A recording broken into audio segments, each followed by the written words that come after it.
Nos últimos dias, o Palmeiras voltou a demonstrar interesse em repatriar Danilo. Ó, notícia que saiu no nosso palestra. Vamos falar sobre essa e outras coisas aqui. Vamos falar muito sobre o Choque Rei, tá bom? Em mais um vídeo aqui do nosso Covil. Vocês sabem, a gente traz um apanhado dos assuntos do dia e tudo mais aqui neste vídeo diário do Covil. E eu quero já te convidar para deixar o like, deixar o hype, deixar sua opinião a cada assunto que eu for trazendo aqui, se inscrever se você não é inscrito e ó, tornar-se membro, tá? Os membros aqui do nosso Covil têm os seus nomes passando aqui em todos os vídeos e em todas as minhas lives solo, fechou? Vamos começar que eu tenho bastante assunto. Ontem a gente ganhou o Choque Rei, eu quero começar falando de Choque Rei, tá bom? Cara, o Palmeiras postou esse vídeo aqui, ó, coisa linda de verde, pé em pé, esperamos o melhor momento para dar o bote. E é um vídeo de 43 segundos, vídeo completo do nosso gol, cara. E eu não tinha reparado uma coisa, ó. A gente falou, o Palmeiras começa num contra-ataque e tudo mais, não é contra-ataque nada. Bola do Palmeiras aqui, ó, Marlon Freitas sai jogando, Maurício, Marlon, Murilo, Maurício, só toque de primeira. Vamos progredir pela esquerda? Vamos progredir? Não, não vamos progredir pela esquerda. O Arias volta. Isso aí, ó, é muito de ter a paciência pra jogar, né? Vamos começar a jogar pela esquerda? Não vamos. Vamos rodar a bola. E fazer o São Paulo correr atrás dela, cara. Volta no goleiro. Eu sempre falo isso muito nas análises. Por que o time, às vezes, volta a bola no goleiro? Não é porque tá com medo de atacar. É porque você tá atraindo o adversário pra gerar espaço lá atrás. E foi bem isso que o Palmeiras fez, cara. Ele tá já numa situação de meio campo ali com bola, o São Paulo todo recuado, mas ele precisa gerar espaço. Então ele vai tocando a bola pra trás, vai traindo o São Paulo pra frente, ó. Olha o São Paulo, ó quantos jogadores do São Paulo. 1, 2, 3, 4, 5, 6 jogadores aqui na imagem. Vai ter um sétimo que deve estar marcando alguém ali. Então o São Paulo todo sai porque o Palmeiras atrai o São Paulo. E aí a saída de bola, com um belo passe do Giai, Flaco vindo buscar o jogo, e ele só inverte a bola. Por que tem esse espaço todo? Porque o Palmeiras atraiu o São Paulo, cara. Isso aqui é aula de futebol, cara. Isso aqui é aula de futebol. E aí o São Paulo todo correndo pra trás, fica melhor pro ataque, né? Um jogador como o Arias fazer isso que ele fez. Então, belo vídeo aqui que o Palmeiras postou. Bom pra gente falar como o Palmeiras também sabe jogar com bola, cara. Mas a gente fala da ligação direta, do contra-ataque, do jogo vertical. O Palmeiras construiu o jogo. Um vídeo de 48 segundos de uma posse que começa no meio campo com o São Paulo com linha abaixo. O Palmeiras vai tocando bola, vai invertendo, vai trazendo o São Paulo pro campo de ataque deles, pro nosso campo de defesa, para gerar um espaço lá no corredor oposto, porque o Palmeiras traz o São Paulo pra nossa linha de defesa aqui pelo lado direito, aglomera a galera e inverte a bola lá no corredor esquerdo. Cara, é uma jogadaça, velho. E vale ressaltar o quanto o Palmeiras vem evoluindo nessa construção com o jogo. Mas eu quero falar de um outro jogador também, eu quero saber a sua opinião.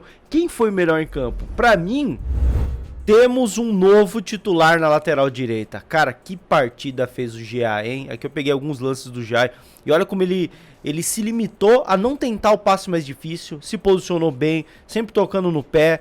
E usando muito da força física, que é o que ele tem de melhor. Muitas vezes o problema do Giai é tentar inventar demais. Aí ele comete erros técnicos bizarros. Olha essa saída de bola, inclusive no gol do Palmeiras. Participação do Giai. Muito importante ressaltar o quanto ele foi importante até mesmo no gol do Palmeiras. E cara, o Giai, ele tem algo que poucos laterais no Brasil têm, que é muita força física e uma compreensão de espaço defensivo muito boa. E ele tem um arranque.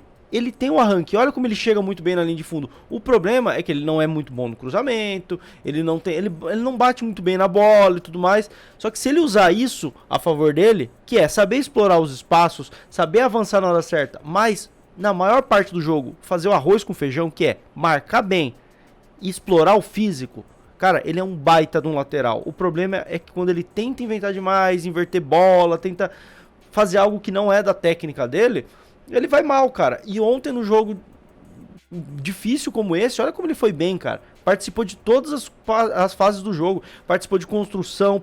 Aqui, ó, ele ia dando uma assistência pro Alan. Participou de construção, chegou no ataque, participou de construção lá atrás, inclusive no gol. Na hora que não tinha o que fazer, não inventava, ó, tocava no pé, marcando. Ele foi muito bem, cobrindo, ele foi muito bem. Um jogador muito bom fisicamente, mas que tecnicamente ele não é nenhum assombro. Então, se o cara é bom fisicamente, faz isso, ó. O arrasto. Ofensivamente, se limite a fazer o que você faz de melhor, que é o arrasto. E depois toca no pé, ó. Ele errou o passe, tudo bem, mas foi uma boa chegada, ó. Fisicamente, recompondo muito bem. E na hora que ele não tem muitas opções, ele só toca no pé. É isso, cara. É isso que a gente espera de um lateral direito. A gente não precisa do Arce. A gente não precisa do Arce. A gente só precisa de um lateral direito bom e confiável. E o Giai, num sentido de confiável, ele é muito mais confiável que o Kelvin. Isso é óbvio. O problema é que, tecnicamente, ele erra muito. E quando ele se limita a fazer o que ele faz de melhor, ele minimiza esses erros e o que sobra é isso. É uma partida excepcional.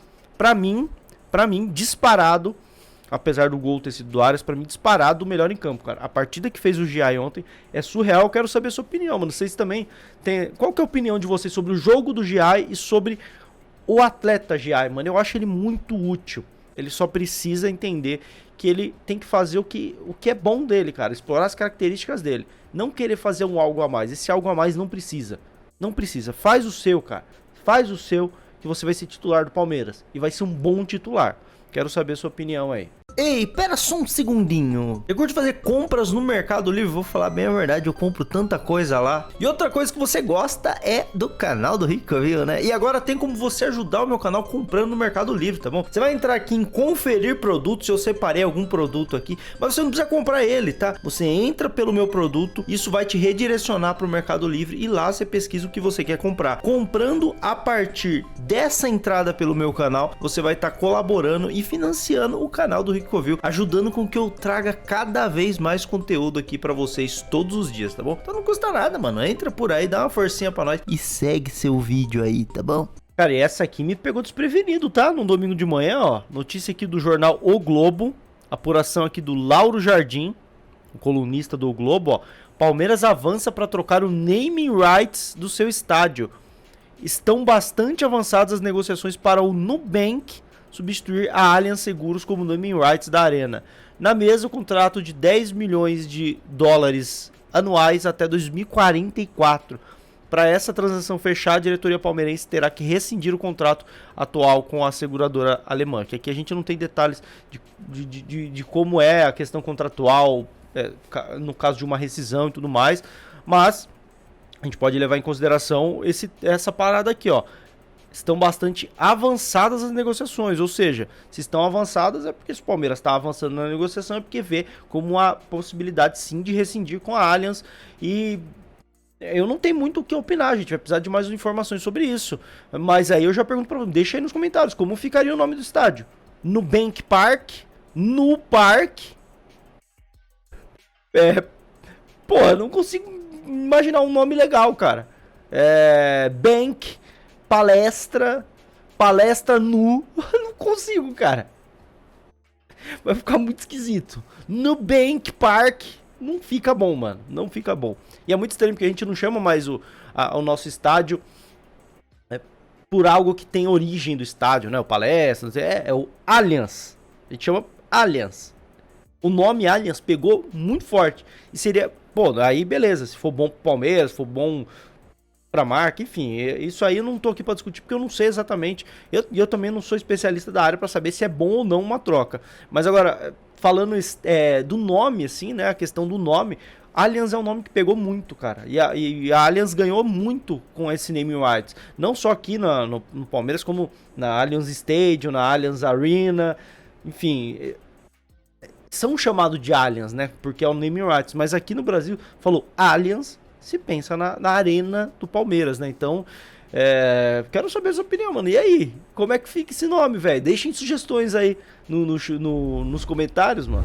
E pra fechar, né, a notícia aqui da manchete desse vídeo, o Palmeiras volta a demonstrar interesse em Danilo do Botafogo. Apuração do nosso palestra, que a gente confia aqui demais. E óbvio que eu sempre faço isso aqui pelo carinho que eu tenho por vocês, de deixar um conteúdo mais bonitinho aqui, ao invés de deixar um conteúdo feio. Vou deixar rolando um vídeo aqui do Danilo enquanto eu leio a notícia pra vocês, pra ficar mais agradável aí na tela. E por isso, ó, deixa o like, o hype aí, porque todo dia fazendo esse trampo aí, pra fazer o melhor conteúdo pra vocês. Vamos lá. Palmeiras segue no mercado de transferências, buscando jogadores pra melhorar o elenco e deseja a contratação de um volante. Danilo, formado na base do clube atualmente no Botafogo, é um dos nomes na lista da diretoria de futebol. Nova investida? O nosso palestra apurou que após a partida da última quinta-feira, o Alviverde voltou a demonstrar interesse na cria da academia. O Verdão procurou pessoas ligadas ao staff do atleta para entender a possibilidade de uma investida. No último mês, o Palmeiras fez uma investida por Danilo e recebeu diretamente de John Textor um documento oficial informando que não venderia o volante nesse momento. O jogador formado na base do clube é desejo de Abel Ferreira. O Alviverde não descarta, em caso de uma sinalização positiva para uma negociação, avançar com uma proposta envolvendo um jogador do elenco mais uma quantia importante. E aí foi falado também do desejo do Palmeiras de Fabinho, né? Apesar de negar publicamente, a presidente Leila Pereira demonstrou interesse em contratar Fabinho, ex-Liverpool e atualmente no Al Ittihad. O negócio é tratado como muito difícil por questões financeiras e o desejo do atleta em não retornar ao futebol brasileiro.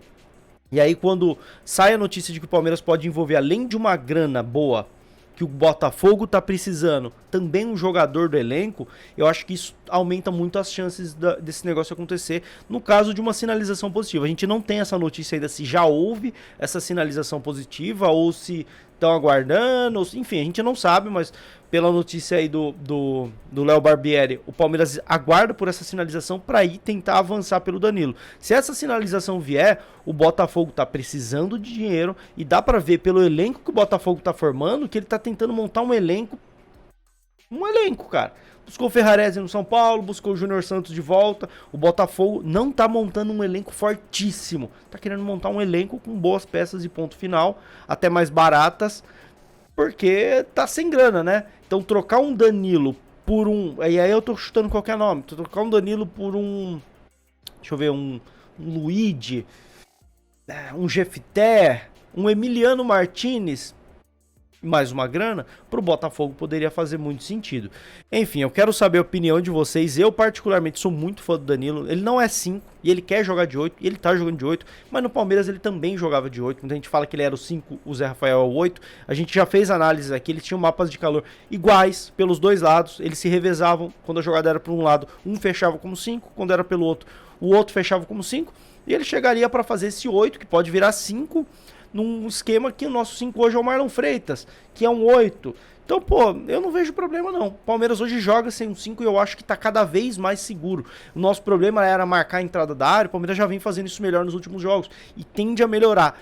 Não vejo a necessidade de um 5 caçador, eu vejo uma necessidade de um jogador mais dinâmico ali no meio campo, e pode ser o Danilo. Mas não vejo a necessidade de um caçador, porque o Palmeiras está jogando muito bem com bola sem esse caçador e está ajustando defensivamente. Eu quero saber a opinião de vocês, deixa aqui nos comentários. Lembrando, esse foi mais um oferecimento dos membros aqui do Covil. E se você curte conteúdos como esse, pô, deixa o like, o hype, se inscreve aí para você avisar pro algoritmo que está gostando desse conteúdo. Eu trago todos os dias um apanhado das notícias do Palmeiras, opiniões, reacts, o que tiver nesse vídeo diário, ao invés de ficar soltando vários vídeos durante o dia. Se você prefere esse conteúdo, deixa o like então pro YouTube te recomendar mais vezes. Fechou? Tamo junto e avante palestra. Segue o líder!